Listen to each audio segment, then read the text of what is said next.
At the beginning of the 16th century, Central Asia was a battleground. The Kievan Khans, Uzbek Shibanids, and the descendants of Timur were tearing apart the legacy of the Golden Horde. In this boiling cauldron of political intrigue and bloody campaigns, a man emerged who managed to unite the Kazakh lands and declare himself the true master of the steppe. His name was Kasym Khan. He did not inherit power, he conquered it. During his reign, Kazakhs were mentioned in Europe for the first time, and the laws adopted during his rule became the foundation of future statehood. Kasym Khan became a symbol of strength, legitimacy, and unity of the steppe, and all this in just one decade. Hello friends, welcome to the amazing History channel where history comes alive and feels closer. Today we'll continue the video series on the great Khans of the steppe. And our hero is Kasym Khan, a ruler whose name is undeservedly rarely mentioned in public discourse. We will restore justice and tell you about a man without whom modern Kazakhstan might look completely different. Get ready for the story of a strategist, diplomat, and reformer whose life was full of battles, political intrigues, and great achievements.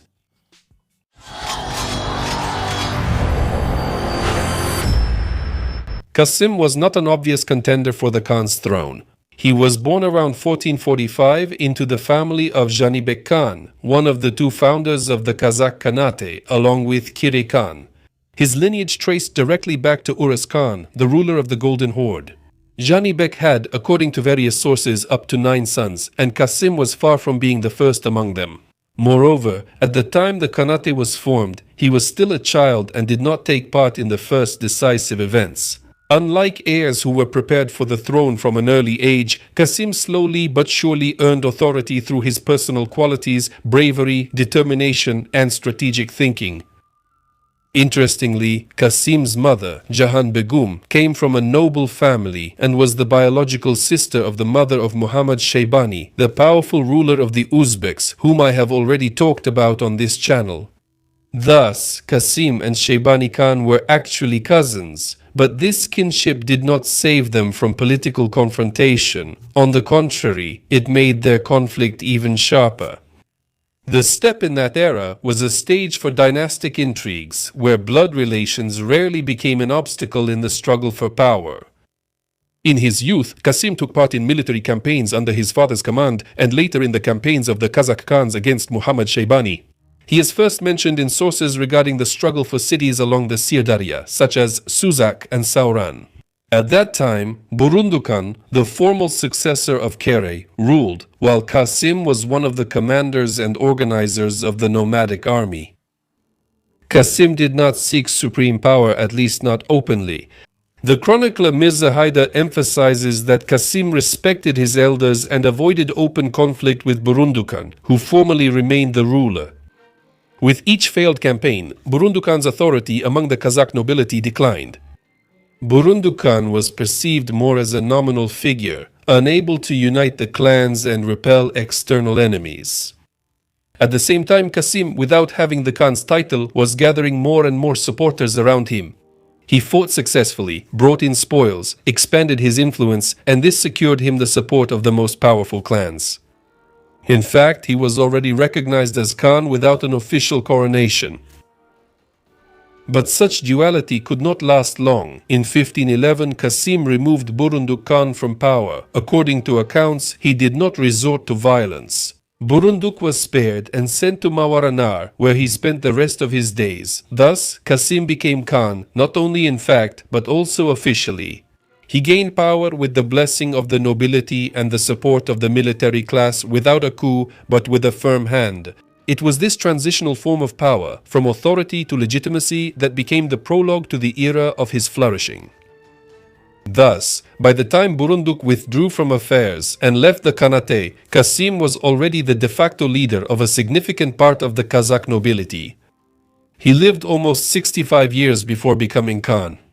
And it was this long preparation filled with battles, alliances, defeats, and victories that made his rule so successful.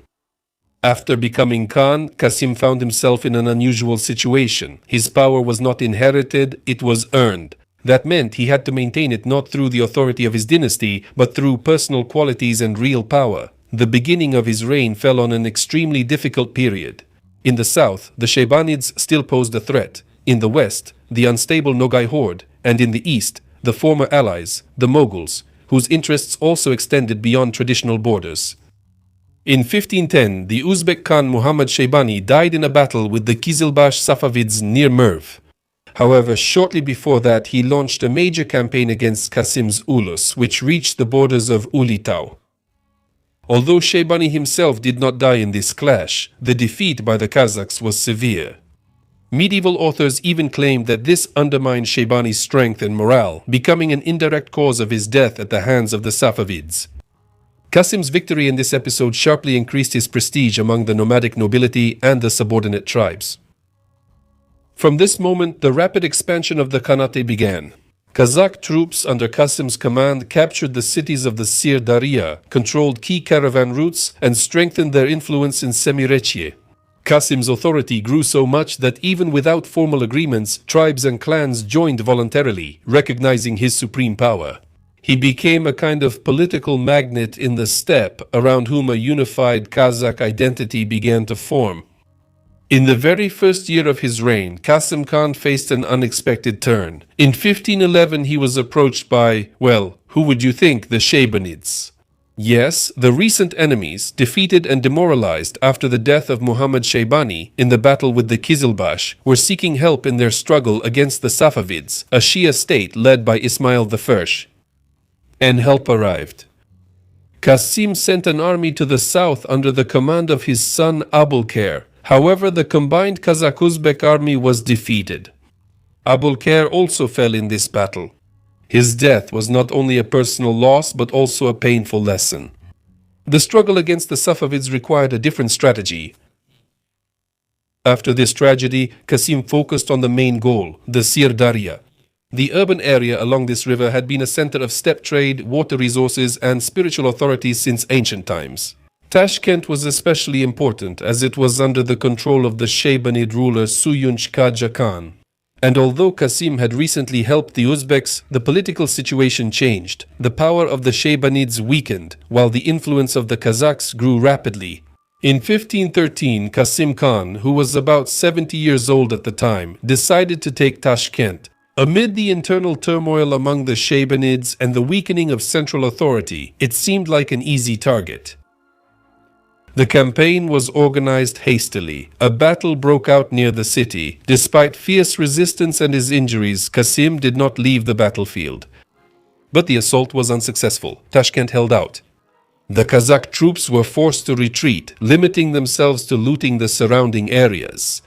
Shaybanid sources even mention that during the battle, Kasym Khan could have been captured had they recognized him. It was not a triumph, but it was not a failure either. In the eyes of the nobility and ordinary warriors, the Khan once again proved that he does not hide behind others' backs. He was with them, in the saddle, with a weapon in his hands. After the setback near Tashkent, Kasym Khan made an important and, as history would show, wise decision. He did not insist on continuing the war with the Shaybanids. On the contrary, according to medieval sources, he made a peace agreement with them that was beneficial to both sides. The Kazakh Khanate received recognition of its territories in the Sir Daria Valley, while the Shaybanids gained a respite under the increasing pressure from the Safavids. This peace gave Kasym an important advantage. Without fearing an attack from the south, he could focus on other fronts.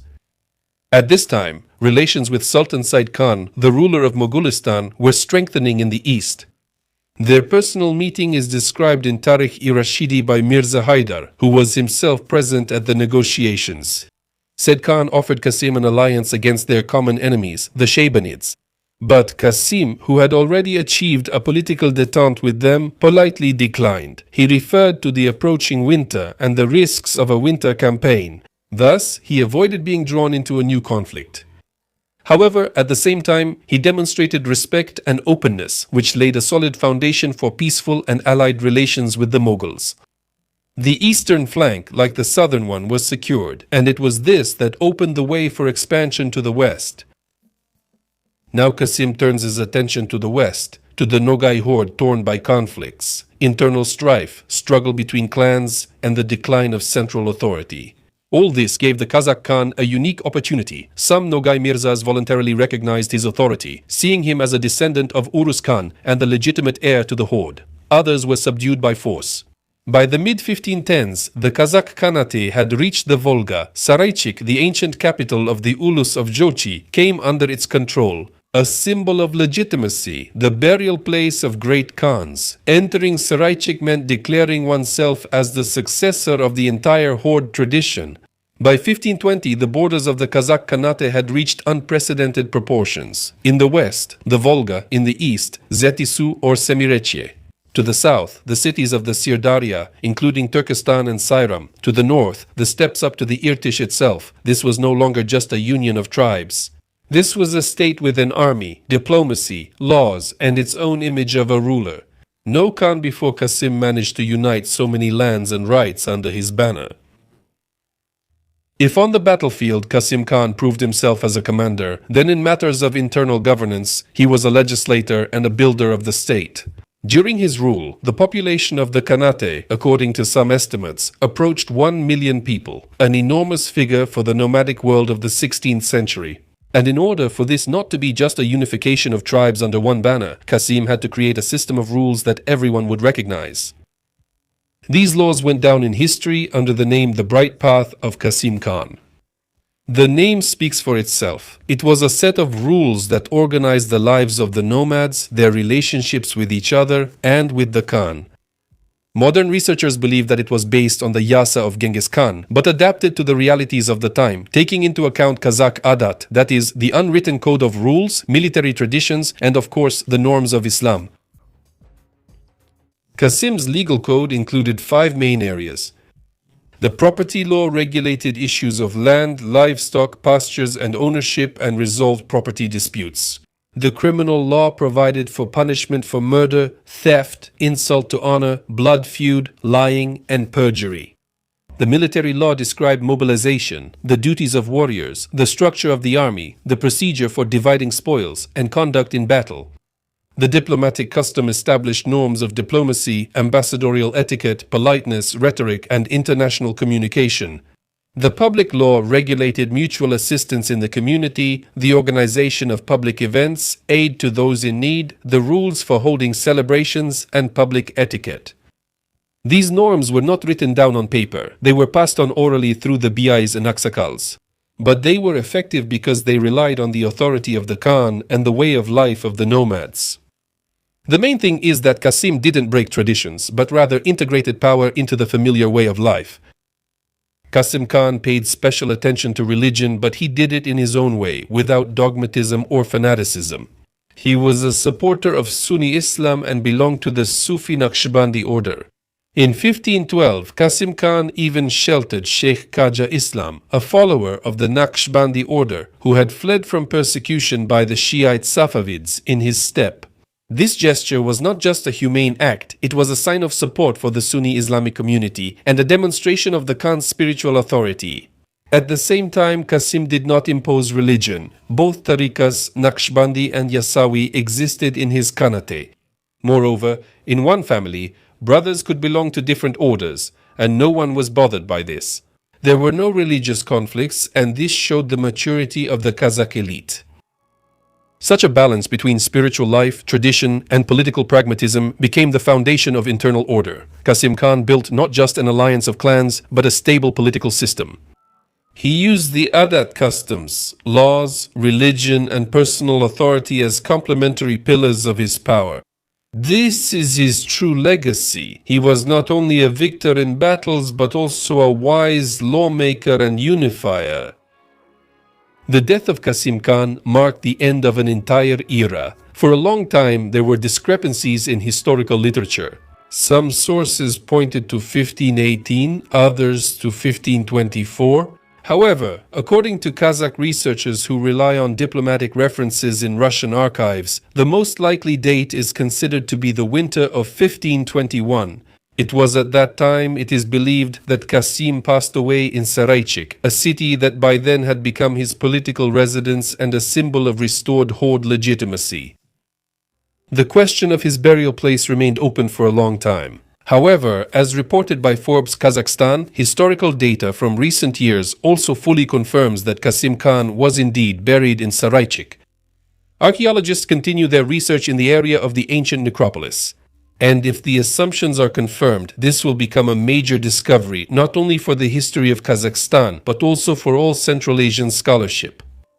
Saraychik was not just a border fortress, it was a place of memory where the Khans of the Ulus of Jochi were buried. The burial of Kasym Khan there specifically emphasizes his role as the successor of the great Golden Horde tradition. He passed away not just as a ruler, but as a figure of national significance whose influence was felt far beyond the Kazakh steppes. After the death of Kasym, the Khanate briefly plunged into instability. Power passed to his son, Mamash Khan, but he did not rule for long and died in internal strife. However, another son of Kasym, Haq Nazar Khan, would continue his work decades later and revive the power of the Khanate, proving that the political model established under Kasym was viable. Kasym's historical legacy is immense. He united scattered lands and tribes. He defined the borders of future Kazakhstan. He established the foundations of internal order and secured the sovereignty of the Khanate on the international stage. Thank you for watching until the end. If you want names like Kasym Khan to be heard more often and louder, share this video, like and subscribe. See you next time. There are still many great names and forgotten stories ahead that we will raise from the dust of centuries. Goodbye, everyone.